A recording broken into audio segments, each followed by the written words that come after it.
포항시 북구 양덕동의 한 유치원 부지 선정과 관련해 경찰이 경북도 교육청을 압수수색했습니다. 불과 3개월 전에 거래된 땅을 더 비싼 가격을 주고 사들인 것으로 드러나 의혹이 제기되고 있습니다. 포항의 코로나19 확진자 수가 오늘도 두 자릿수를 기록했습니다. 지역 교회와 학교에서 코로나19 감염이 잇따라 발생하고 있습니다. 여러분 안녕하십니까? 포항 MBC 뉴스입니다. 포항시 북구 양덕동에 지어질 공립 장량유치원 부지 선정과 관련해 경찰이 교육청을 압수수색했습니다. 불과 3개월 전 3.3제곱미터당 200만 원대에 거래됐던 땅을 경북도 교육청에 300여만 원에 사들였는데요. 경찰은 이 수상한 거래에 주목하고 있습니다. 배현정 기자가 취재했습니다. 포항시 최초 공립단설 유치원인 장량유치원 부지. 경북도 교육청은 지난해 2월 각각 주인이 다른 5개 필지를 매입했습니다. 그런데 등기부등본을 확인해봤더니 유독 한 필지의 소유권 이전과 매입, 매도 단가에 의혹이 제기되고 있습니다. 2019년 11월 포항의 한 부동산 업체가 3.3제곱미터당 200여만 원에 이 부지를 매입했는데 이후 불과 3개월 만에 교육청이 이 땅을 300여만 원에 사들였습니다. 인근 공인중개사들은 이해할 수 없다는 반응입니다. 땅값이 막 이게 얼마 있다 갑자기 붕붕 뛰거나 하는 그런 자리가 몇 달 안에 그 차익이 발생하는 거는 일반 상식적으로는 잘 없죠. 이 필지의 총 면적은 1065제곱미터. 7억여 원에 거래된 땅을 3개월 만에 교육청은 10억 8천만 원에 매입한 겁니다. 200만 원 후반에서 300만 원 미만까지는 거래가 가능할 것 같은데 300 이상 한 건 조금 무리라고 판단이 됩니다. 경북지방경찰청도 포항교육지원청과 경북도 교육청 전현직 공무원을 상대로 압수수색을 실시하고 부지 선정 과정에 위법 사항이 있는지 조사하고 있습니다.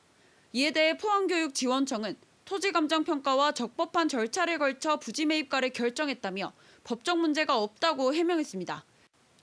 MBC 뉴스 배현정입니다. 포항에서 오늘 정오 기준 코로나19 확진자가 10명 발생했습니다. 어제 발생한 확진자의 가족 A씨가 오늘 확진된 데 이어 A씨의 교회와 관련해 8명이 추가로 확진 판정을 받았습니다. 포항시는 확진자들의 자녀들이 다니는 어린이집과 중고등학교를 대상으로 코로나19 검사를 진행하고 있습니다. 경주에서도 A초등학교 학생 1명이 확진 판정을 받아 200여 명에 대해 전수검사가 실시되는 등 모두 8명이 확진됐습니다.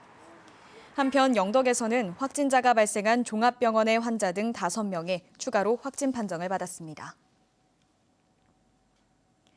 화물연대 포항지역본부 900여 명이 오늘로 이틀째 포스코 포항제철소와 현대제철 등 4곳에서 파업 농성을 벌였습니다. 화물연대는 일정 운임보다 낮은 운임을 지급할 경우 화주에게 과태료를 부과하는 안전운임제를 계속 유지하고 적용 범위도 일부 차종에서 전 차종으로 확대해달라고 요구하고 있습니다. 화물연대는 16개 지역 본부별로 총파업을 진행하고 내일도 정부 여당을 규탄하는 결의대회를 개최한다고 밝혔습니다.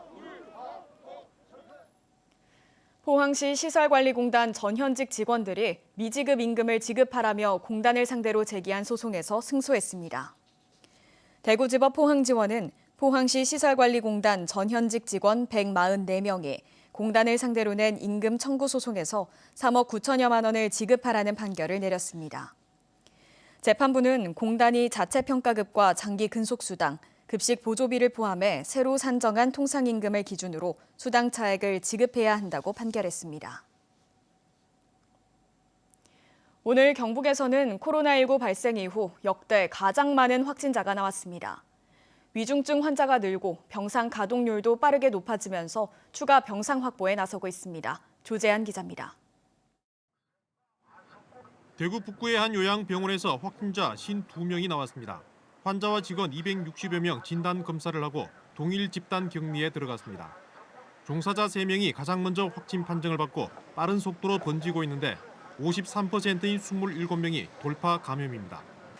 서구의 2개 요양병원에서도 1명씩 추가돼 누적 확진자가 228명이 됐습니다. 요양병원 확진자 가운데 2명은 목숨을 잃어 사망자는 298명으로 늘었습니다. 수개월간 그 병원에 있었고 연령도 뭐 70대 후반에서 다 80대고 그렇기 때문에 접종률이 상대적으로 50에서 60% 정도이고 이런 상황입니다. 0시 기준 대구의 확진자는 103명. 한 달 만에 세 자릿수로 단계적 일상 회복이 시작되고 난 뒤 3일 연속 최다 확진자 수를 기록하고 있습니다. 이 같은 확산은 당분간 지속될 것으로 보입니다. 지속적으로 앞으로 이런 가능성이 있다고 봅니다. 하지만 이제 그 위중증 환자의 발생률을 낮추고 또 그런 것들을 이제 사망으로 이어지지 않도록 잘 관리하는 게 이제 저희 방역의 핵심입니다. 경북은 116명으로 코로나19 사태가 터진 뒤 가장 많은 확진자가 나왔습니다. 문경에서 제1병원 진폐병동 관련 18명 등 23명 나와 가장 많았습니다. 성주 참외전목 작업 관련 12명이 추가됐고 경산은 학교 관련 6명 등 20명, 구미는 외국인 지인 관련 8명 등 16명의 확진자가 나왔습니다. 군위에서는 군청 공무원이 확진돼 함께 근무하던 공무원 10여 명은 자가격리하고 사무실은 문을 닫았습니다. 이 밖에 포항 10명, 칠곡 8명, 영주 7명 등 15개 시군에서 확진자가 나왔습니다. 고령층 확진자가 절반을 차지해 경북의 병상 가동률은 전담병원 67.6%, 생활치료센터 35.6%로 높아졌습니다. 고령층이 한 50%를 차지하다 보니 이분들은 생치라든지 재택치료 자체가 안 되니까 자연스럽게 병상 가동률이 높아질 수밖에 없는 상황이거든요. 상급 종합병원의 전담병상을 허가병상의 1.5%에서 3%로 확대하라는 행정명령이 내려져 대구는 다음 달 중순까지 45개 병상을 더 확대 설치합니다. 재택치료 환자는 90명으로 전체 확진자의 12%를 차지하고 있는데 25%까지 확대하기로 하는 등 환자 증가에 대비하고 있습니다. MBC 뉴스 조지환입니다. 포항시는 오늘 긴급 브리핑을 열고 연말연시 사적 모임을 자제해 줄 것을 당부했습니다. 포항시는 최근 일주일 평균 확진자 수가 4.6명으로 전주 2.6명에 비해 2배 가까이 증가했다며 단계적 일상 회복 이후 잠잠하던 지역 코로나19 확진자 수가 다시 증가세를 보이고 있다고 밝혔습니다. 또 지역은 물론 국내 전체 확진자 수가 크게 늘어나고 있다며 연말연시 사적 모임을 자제하고 백신 접종에 적극 참여해달라고 당부했습니다. 경주시는 오늘 경북도 최초로 건립되는 동물사랑보호센터 준공식을 열었습니다. 경주시가 총 사업비 21억 원을 들여 만든 동물보호센터는 앞으로 경주시에서 발생하는 유기동물을 구조하고 보호해 입양시키고 관련 교육도 진행할 계획입니다. 센터는 유기동물 병원과 미용실, 놀이터 등을 갖췄으며 관내 유치원과 어린이집을 대상으로 견학도 실시할 예정입니다.